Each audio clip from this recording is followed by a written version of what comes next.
Hey everyone, what you're about to watch is my appearance on a panel to kick off Google Digital Coaches in the city of Pittsburgh. Talk a little bit about LinkedIn, talk a little bit about analytics, talk a little bit about marketing. Hope you enjoy.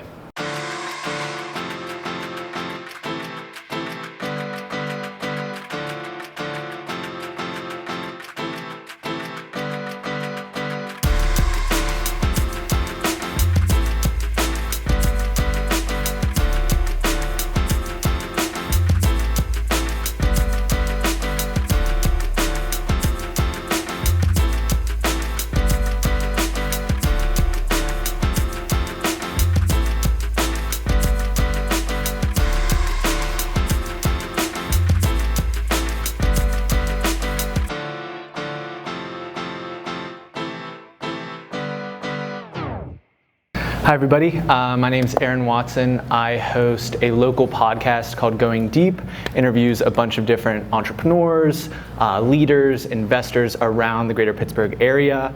That is part one of what I do. Part two is host an event called the Going Deep Summit. The first Going Deep Summit, the opening keynote was my guy Ed, and in the second one was Tammy Thompson, who's also here tonight, brings a bunch of local entrepreneurs just like this room together for a day of learning. And then the third thing is an agency called Piper Creative that helps other brands produce podcasts, videos, and other forms of digital media. For all of our panelists, I'm interested to know what encouraged you to pursue entrepreneurship, and was it something you always wanted to do? So I had no one in my family with any sort of entrepreneurial background or experience whatsoever. And the podcast that I started was my solution to the problem of how the heck does this work? What is going on? Who are the people to know? How do they do what they do?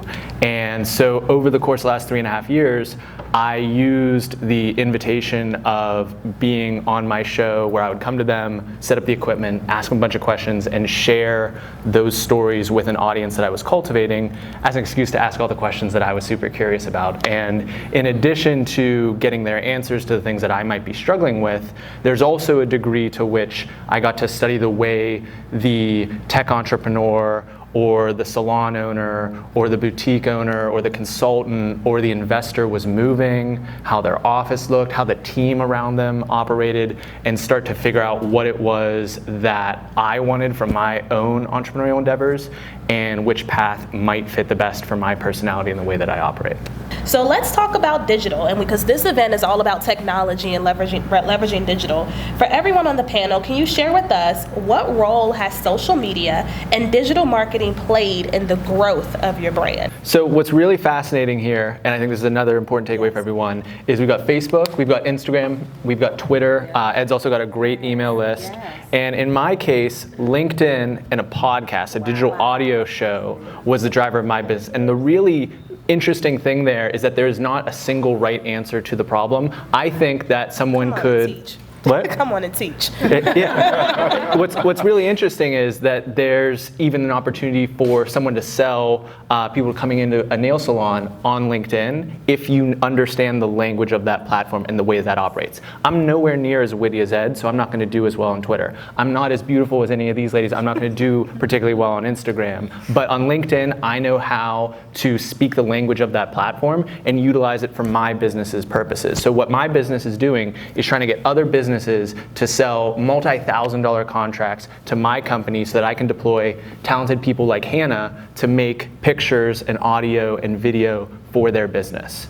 And why LinkedIn is incredibly powerful is I can go right on there, and if someone says they're the VP of marketing at PNC, that's what they are. You can't BS that on a platform like LinkedIn. Some people might have a little BS in the Instagram bio and the Twitter bio. You can't get away with that on LinkedIn.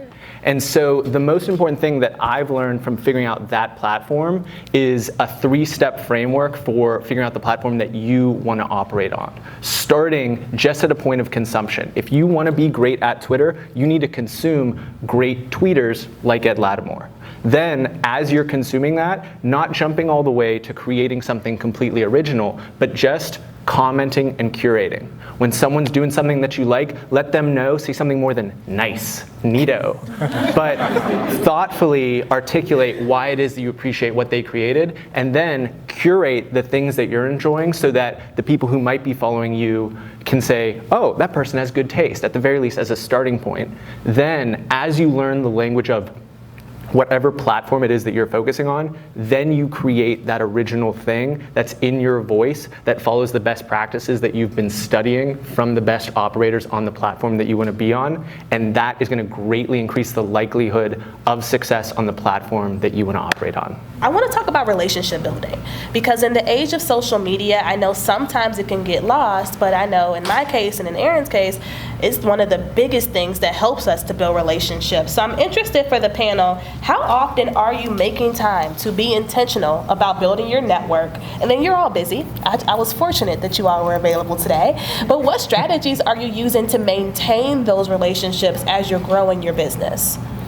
I mean, I'm doing it every single day, but I see both the content that we're putting out as a company and the in real life events both as opportunities to connect. So that comment and curating strategy, when I'm seeing someone's post that's particularly interesting, or even knowing that, oh, they went on a trip, oh, they had a new development in their life, making sure that I follow up with them and acknowledge how awesome it is for whatever might be going on with them. And then even further, coming to events and not just trying to be on the panel, but sitting in the audience and following up with someone. That's actually how I met Kyshira. She spoke at Innovation Works. She was on point with everything that she was saying on the panel that I was listening to, and I followed up and said, let's get coffee, let me learn more about what you're up to. So having the humility to show up to events like everyone here is doing, and then making that extra effort, which isn't always fun, but I guarantee you, the people who are on the panels here, they all want to connect with more people. That's generally why they come to attend, and being really honest about, hey, I think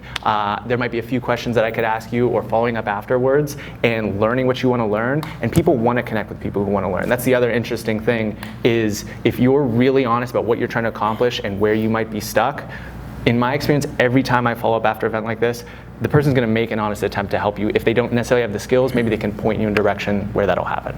There's a tool that pairs really nicely with Google and Google Chrome called Keywords Everywhere. It's an extension that you can add to your browser. And when you're in any sort of search platform, what it will tell you is how often on a monthly basis that term is searched for. And then what a lot of the really savvy content creators do is they'll actually reverse engineer their content to perform better against the most commonly searched for phrases. So if everyone is trying to figure out who the goofy guy in Pittsburgh is, then I'm going to make a picture of myself in a blog post and call it the goofy guy in Pittsburgh. Or more specifically, if you provide a specific good or service, if you're solving a specific problem, making sure that you know how people search for that good or service and how you can be the answer to the question when people ask it. What is that again? Keywords Everywhere is the extension on Google Chrome. So if you go into Google Chrome and you search for the Keywords Everywhere extension, add it to your browser, then moving forward, right underneath the search bar, once you type in that phrase, it'll show like 1,200 per month, and then you know that that's actually something that a lot of people search. But if you write some obscure phrase in, it'll literally say 0 per month, and then you're like, well, this isn't something that I should be targeting. Hey everyone, thank you so much for watching this video. I'm really curious, what analytics matter the most to you? I want to know what you're measuring, what you're tracking, what matters. Let me know in the comments below.